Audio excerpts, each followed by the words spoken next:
സർവശക്തനായ അള്ളാഹുവിന് ഒരു ഉയർത്താൻ സാധിക്കാത്ത ഒരു പാറ സൃഷ്ടിക്കാൻ സാധിക്കുമോ?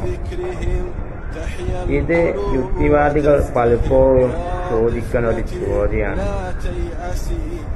പക്ഷെ യഥാർത്ഥത്തിൽ യുക്തിവിരുദ്ധമായൊരു ചോദ്യമാണ്. എന്തുകൊണ്ട്?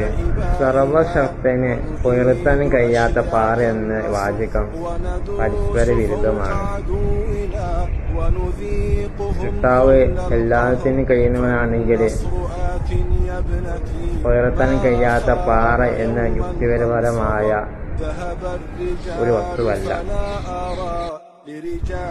എക്സാമ്പിൾ, 4 വശമുള്ള ഒരു വൃത്തം വരയ്ക്കുമോ? അല്ലെങ്കിൽ വിവാഹം കഴിക്കാത്ത ഒരു ഭർത്താവിനെ കാണിക്കുമോ?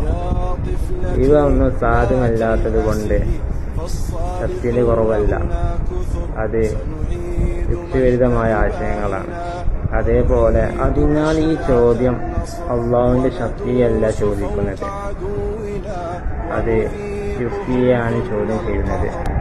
പക്ഷേ സംശയം ചോദിക്കുക, അത് യുക്തിയോട്